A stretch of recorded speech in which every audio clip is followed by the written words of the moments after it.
Hello, everyone, and welcome to another episode of I Am Christina DiArcangelo.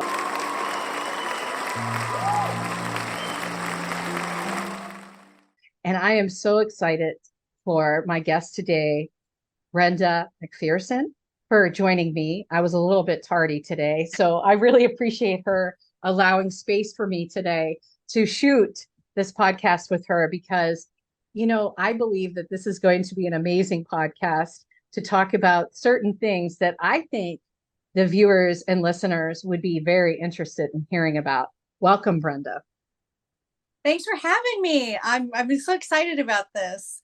Um, yeah, you and I have been working together for a long time, and I've basically been doing basically mediumship, tarot, all that stuff for roughly, and I actually figured it out, 20 plus years. I hate to date myself, but yes, that long. And all of my life, I kind of figured out that I was different. I could sense other people's feelings. I was always the counselor of my friend group where everybody came to dump all their feelings on and I could help them see things. So it's always been kind of like a gift for me to have. And as I grew older, I was always interested in things that were different. Like I always wanted to learn tarot. I always wanted to be that little, witchy sorcerer person with the crystal ball. That's kind of what I always wanted to be. And you can't find that in a college catalog. And your guidance counselor has no idea what that is. So fast forward, I was in college and I found this group locally that was teaching tarot classes. I was like, yes, I have the extra cash. I'm going to go do it. And I took the class and I loved it. And then 2 months later, I signed up for my very first psychic fair, which is unheard of for someone to come along that quickly and get into the business. But I did. I loved it. I had a great time. I even met my husband through a psychic fair. I gave him a reading and I read for two guys that day and I knew I was going to marry one of them. I didn't know who, but it ended up being him. And then I just been studying this stuff ever since. I became a Reiki Master. I have taught mediumship. I've taught Reiki. I've taught all kinds of different classes and programs. And now I'm actually developing my own class material and I guess for my own classes that I do them here at the temple that my husband and I founded. And I also teach in through the community. I've taught in yoga studios, metaphysical stores, everything. I've taught everywhere in the area. That's so cool. So I just love your transition, and how you started. And you're like, listen, there's nothing in school and college that I could study to sign up, to do this. But I knew that this is what I was meant to do. And so I was just waiting for the universe to provide me with that opportunity, which happened, right? Oh, yeah. That Oh, yeah. happened. And you took the bull by the horns and went forward.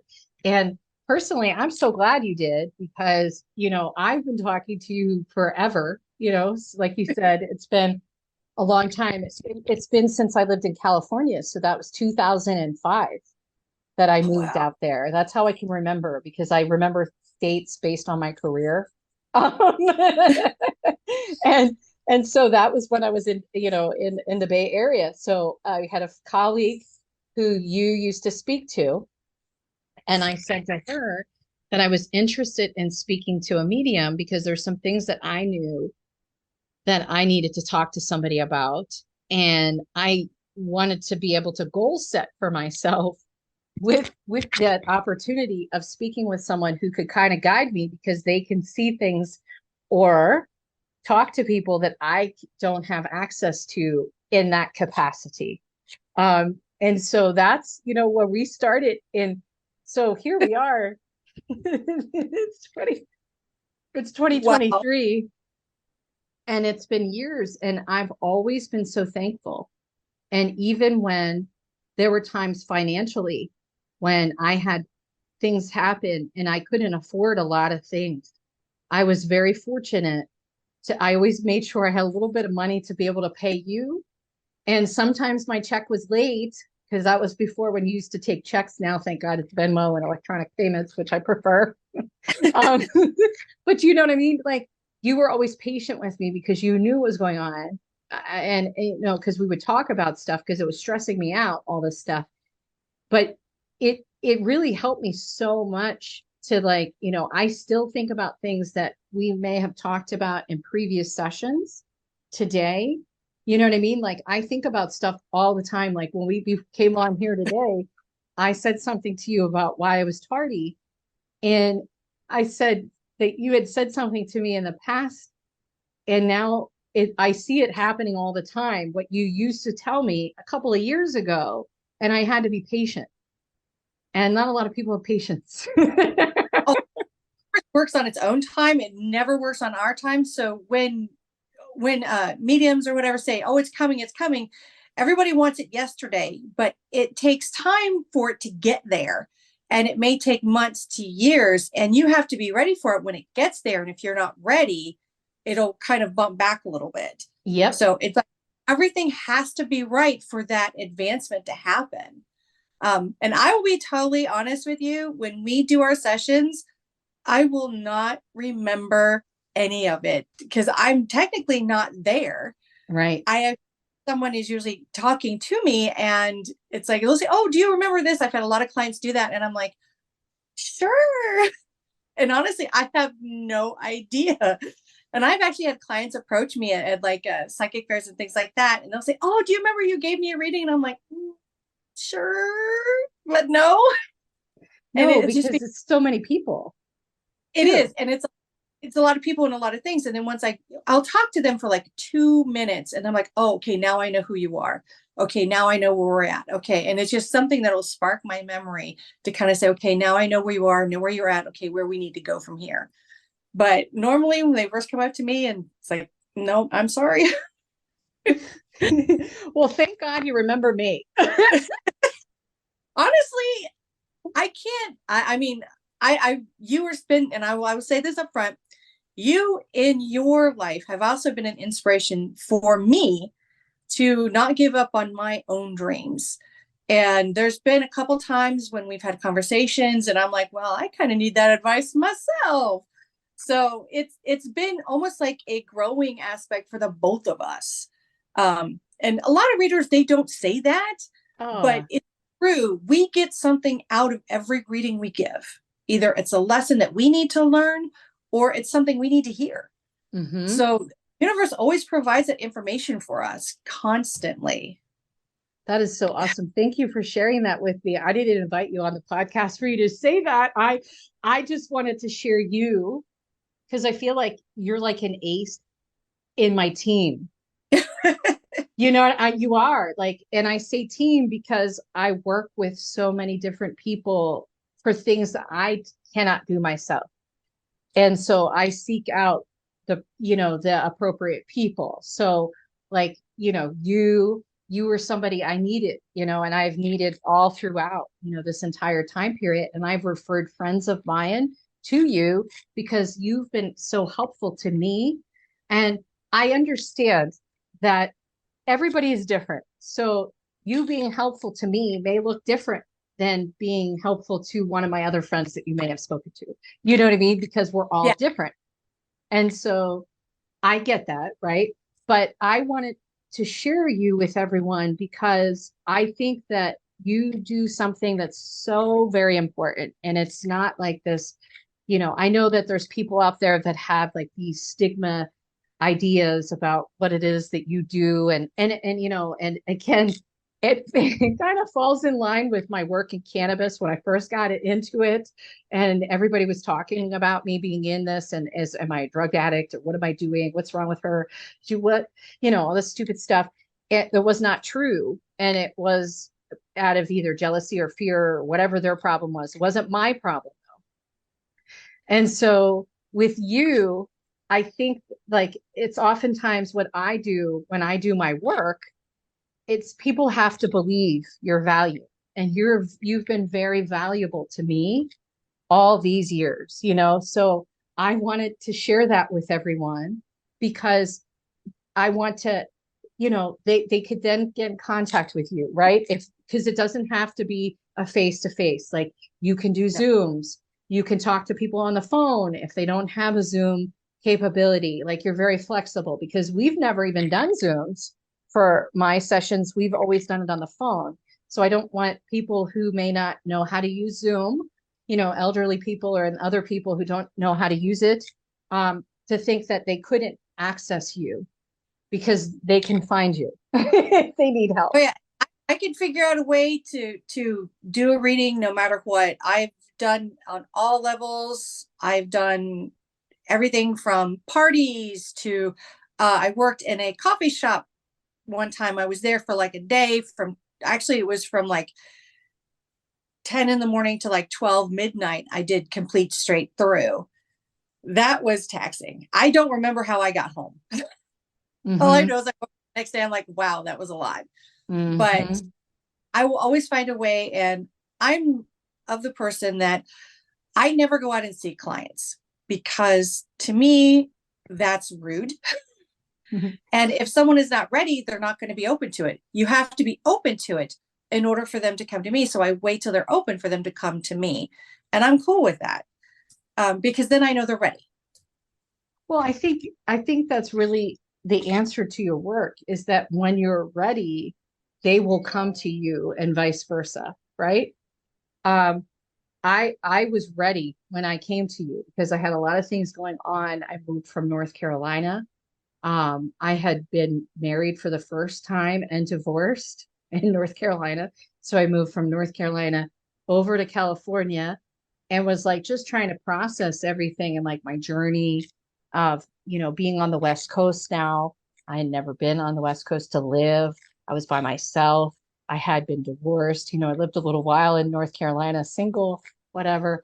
Um, I just had a lot of things that I was trying to process through, I guess, in my lifetime at that point.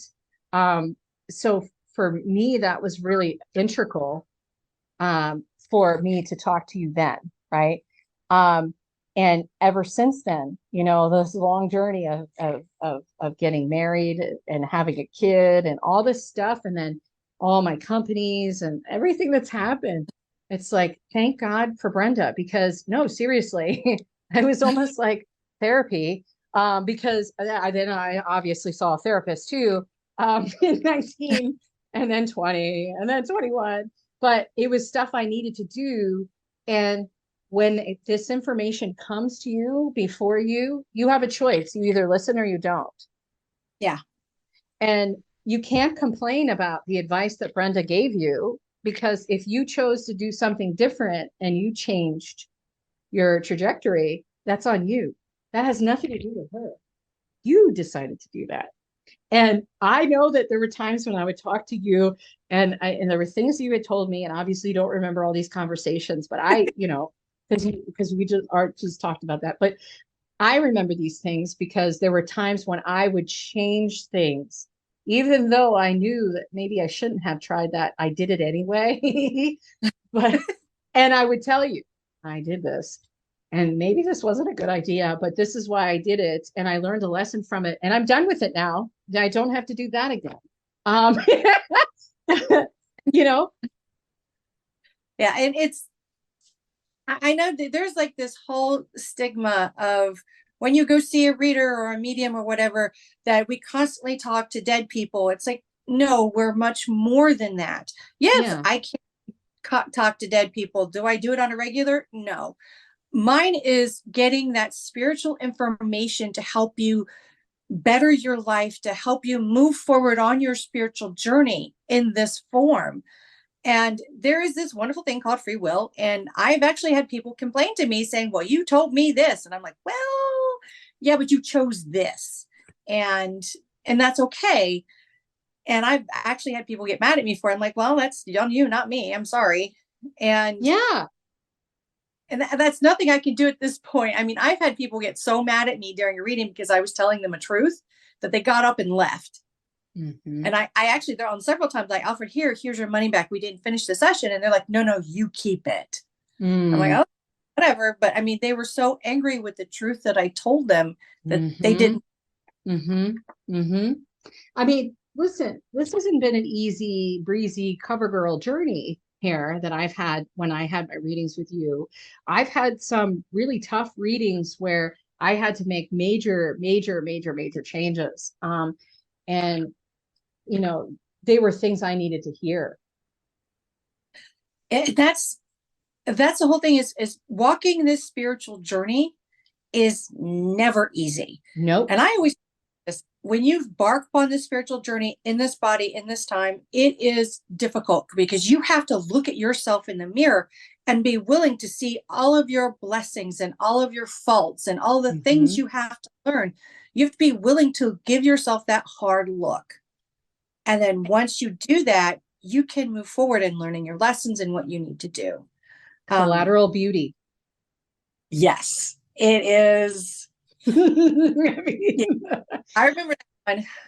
I don't even know. I mean, I don't know how better to explain it to people who don't get this, right? Yeah. Because I always try to make sure that on these podcasts, regardless of who's on, you know, technicality things or whatever we're talking about, I try to make it relatable to people. So that's why I said Collateral Beauty, because if you think about that Collateral Beauty, what it truly means, even though at times it's painful, it's very painful, there is beauty that comes out of it. And that's really, that's really should be your tagline, because because seriously, if you think about it, like over the years, I'm telling you, I can't tell you how many times I cried on these damn calls with you because they were things that I needed to hear. I knew it, and I knew that I needed to hear it. And that's why I came to you.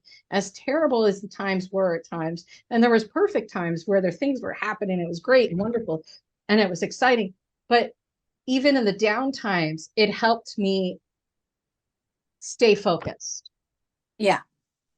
And the thing is like, that's part of what I do. It's keeping you on your journey. It's keeping you in the truth that you need to hear, not what you want to hear. Exactly. And that's what a lot of people don't understand about what I do. You know, they think it's wind chimes and woo woo and all of this incense and all of this stuff. And I'm supposed to talk like, well, the universe is, you know, open with the shot. You know, I don't do that. I try to talk in a way to where people can understand. And I have seen so many other readers, very, very good readers, who will talk over their clients or over who they're speaking to, like so far over their head that the people are like, I don't understand this. I try to put it in a way to where everybody can understand. Now, sometimes that involves colorful metaphors. But if that's the only way I can enforce that message so it can help you, then so be it. Basically my whole purpose in this body and in this life is to help others. That I knew that early on, that's what I'm here for. And I love doing that. You know, being a reader, being a spiritual teacher, all of that, I absolutely love, because I love seeing the transformation from, I would say, the raw clay of the person who is in trouble, needs help, to the beautiful, bright, happy, glistening person that they become. Seeing that, and you have been a role model for that transformation, in all honesty. I mean, it's just beautiful to see your growth and see your expansion and see how much you've learned. It's just, to me, so amazing and so wonderful. Thank you. Thank you so much. I feel very blessed, you know, I know it was not easy, you know, a lot of this stuff, but you know, even on bad days, down days, you know, I had one this week. Monday, I was very depressed because Sunday was Easter, and that was the first holiday that I didn't have any of my internal familial unit alive. Everybody's in an urn. And I have my son, of course, but it's not the same. It's very different, right? That relationship is very different than my relationship I had with my intercore family members, my mom, my brother, and my dad. And so I was a little depressed on Monday. Like I was kind of in the dumps, and I allowed myself to feel that, which before I wouldn't. I would push myself and make myself do things I didn't want to do just because I felt guilty that I needed to do this and I shouldn't have these feelings. And what is wrong with you? You know, these were all the old things I used to say to myself. And I was very patient with myself. And I had a discussion with one of my my closest friends, my best friend, telling her how I was feeling, which before I would never do that. I would never call a friend up and be like, okay, I'm feeling depressed because of these thoughts I'm having. And I went into the core of my thoughts and shared myself fully with my friend because I needed to get this out because I knew that it had to come out so that I could feel better and just refocus what I was thinking, to a different path. And, the next day I woke up Tuesday and I felt better because I had done all that stuff on Monday. So this isn't like it's a continuous journey. It is, and in all honesty, it's a continuous journey for myself as well. I mean, we never stop learning. Even the most successful reader that you have out there, the ones on TV, they are still consistently learning and growing. Mm-hmm. It's a never-ending process. I actually had a client come up and tell me, he says, "When am I done with my spiritual contract?" And I said, "You're never done with your spiritual contract because there's always stuff that's being added in." Yep. And she was just kind of like, "Oh, really?" I'm like, "Yes." I said, "Even I work through my spiritual contract constantly, Mm-hmm. constantly learning. And I've totally stumbled on my feet a lot. And that's just normal. It's just who we are." That's right. Well, I really appreciate you coming on today, even though I was late, still preserving time for me. Thank you so much. I Oh, think this was an important podcast, to have, especially because we're in springtime and spring, in my opinion, is new beginnings. So why not better than to have you on today to talk about potential new beginnings for other people because it's out there. It's there. You can get it. You just have to open yourself up to it. most definitely. So thank you so much for being on on my show today. I almost said our show. Sorry. But thank you so much for being on today. I greatly appreciate it. And remember, like we always say, we are the same. I am Christina DiArcangelo. Thank you for joining us today.